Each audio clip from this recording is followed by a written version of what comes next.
কবরের দিকে হাত তুলে দোয়া না করা চাই, এতে মনে হয় যে মৃত ব্যক্তির কাছে কিছু চাওয়া হচ্ছে। আসসালামু আলাইকুম ওয়া রাহমাতুল্লাহ। সম্মানিত দর্শক, আপনারা একটা ভিডিওতে দেখেছেন কবর জিয়ারত করা একটা মন গড়া ব্যাখ্যা আপনারা শুনেছেন। অর্থাৎ কবর জিয়ারত কেমনে করবে এটা আল্লাহর পেয়ারা মাহবুব নবী জীবনে করেছেন, রসুল করার জন্য বলেছেন যে ফাজুরুহা, তোমরা কবর জিয়ারত করো, ফাইন্নাহা তুযাক্কিরুল মউত, যেহেতু সেটা মউতকে স্মরণ করিয়ে দেয়। এটা একটা ইবাদত, এটা একটা আমল, কবর জিয়ারত করা, মুসলমানদের জন্য দোয়া করা। এখন আপনি জিয়ারত কেমনে করবেন? আসুন, প্রখ্যাত হানাফি মাযহাবের একটি কিতাব ফতোয়া আলমগীরি, কমপক্ষে ৩০০ জন বড় বড় কেবারুল ফুকাহা মিনাল হানাফিয়া, হানাফি মাযহাবের বড় বড় প্রায় ৩০০ জন আলেম একত্রিত হয়ে একটি ফতোয়ার কিতাব লিখেছেন বাদশাহ আলমগীরের নেতৃত্বে। ওখানে আছে যে ফাইজা বালাগাল মকবারা, যখন আপনি কবরে যাবেন, ইয়াখলাউ না আলাইহি, আপনি জুতা খুলে ফেলবেন, জুতা নিয়ে কবরে যাবেন না। সুম্মা ইয়াকিফু মুস্তাকবিলাল কেবলা, আপনি কেবলাকে পিছনে রেখে মুস্তাকবিলান লিওয়াজহিল মুইয়ত, মুইয়তের চেহারাকে আপনি সামনে রাখবেন। কেবলা পিছনে, মুইয়ত সামনে, আপনি জিয়ারত করলেন। এটা বলা হয় জিয়ারত মানে সাক্ষাৎ।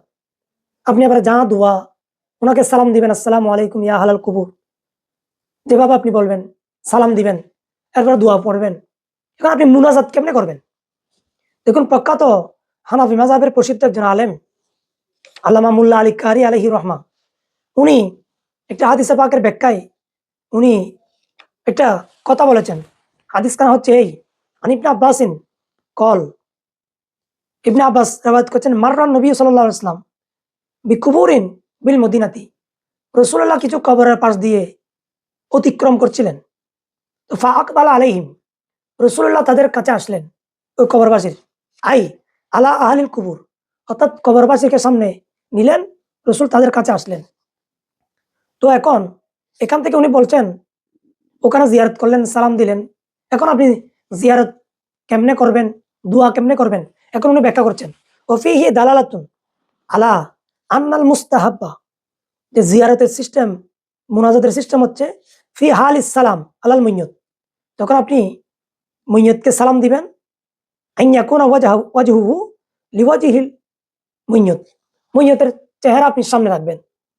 এবং ওয়ান ইয়াস্তামিররা কাযালিকা ফি দুআই আইজন, এবং দোয়া করার সময়ও উচিত হচ্ছে এটা যে আপনি যেভাবে জিয়ারত করেছেন সেভাবে আপনি মুনাজাত করবেন।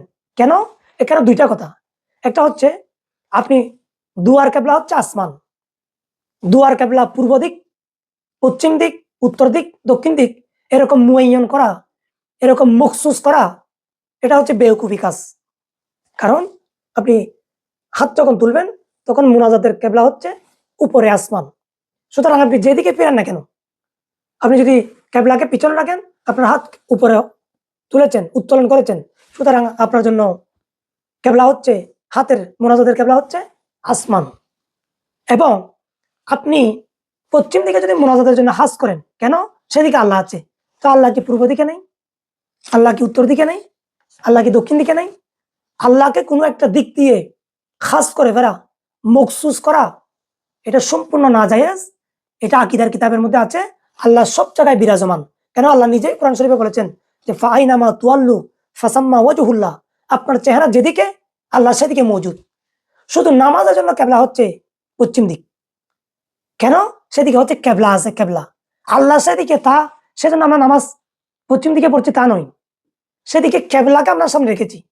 যেহেতু আমরা মুতাওয়াজ্জিহান ইলা জিহাদিল কাবাতিশ শরীফাতি, আমরা কাবাতুশ শরীফাকে কেবলা বানিয়েছি, সেজন্য আমরা সেদিকে নামাজ পড়েছি। সুতরাং মোনাজাত করার সিস্টেম হচ্ছে আপনি মুইয়তকে সামনে রাখবেন, আপনি আল্লাহর দরবারে দোয়া করবেন। এখন একটি কথা, আপনি যখন মুইয়তকে সামনে রেখে দোয়া করবেন, এখন কি আপনি কি মুইয়ত থেকে চাচ্ছেন?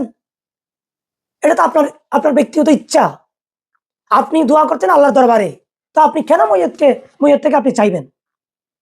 তখন তো আরেকটি মাসালা চলে আসে যে আপনি যখন মসজিদে নামাজ পড়বেন, আপনি যখন দ্বিতীয় তৃতীয় কাতারে নামাজ পড়বেন, তখন আপনি প্রথম কাতারে মানুষকে সরাই দিতে হবে। কেন? কারণ আপনি সিজদা করতেছেন ওনার পায়ের একদম কাছে। তো আপনাকে কি আমি এই কথা বলবো যে আপনি সিজদা আল্লাহকে করছেন না, আপনি সিজদা করছেন ও প্রথম কাতারে যে সমস্ত মুসল্লি তাদের কদমে আপনি সিজদা করছেন? এই কথা বলা এটাকে বেকুফি কাজ না? অথচ আপনি প্রথম কাতার, দ্বিতীয় কাতার, তৃতীয় কাতারে আপনার মুসল্লি আছে, আপনি চতুর্থ পঞ্চম কাতারে আপনি নামাজ পড়ছেন, আপনার নিয়ত হচ্ছে আমি কেবলাকে কেবলা বানিয়ে আল্লাহকে আমি চেষ্টা করছি। সুতরাং আপনার সামনে কোনো মুসলমান নামাজ পড়লেও, কোনো মুসলমান বসে থাকলে, দাঁড়িয়ে থাকলে, এখানে আপনি ওনাকে চেষ্টা করছেন, এটা আপনার নিয়ত। তো আপনার নিয়ত যদি ঠিক থাকে তখন তো আপনি আপনার এবাদত হয়ে যাচ্ছে, আপনার জিয়ারত হয়ে যাচ্ছে। সুতরাং মাওলানা মামুনুল হক যে কথা বলেছেন, আমার ভাবতে আশ্চর্য লাগতেছে যে একটি দলের বড় আলেম, উনি নাকি শাইখুল হাদিস, যে শাইখুল হাদিসের নাকি সন্তান, তো উনি বড় আলেম ওনাকে দাবি করে। তো বড় আলেমের অবস্থা যদি এ হয়, তো তাদের যারা মুত্তাবিঈন, তাদের অনুসরণ, তাদের পরিণতি কিরকম হবে? আল্লাহ ওয়া রাসূলু আলাম। আল্লাহ আমাদেরকে হেফাজত করুক। আমরা জিয়ারত করব সুন্নাহ মোতাবেক, আমরা আল্লাহর দরবারে চাইবো, মুইয়তের মাগফিরাত কামনা করব। আমরা শিরিক করব না, আমরা সুন্নাহ মোতাবেক জিয়ারত করব। আল্লাহ আমাদেরকে তৌফিক দান করুক। আসসালামু আলাইকুম।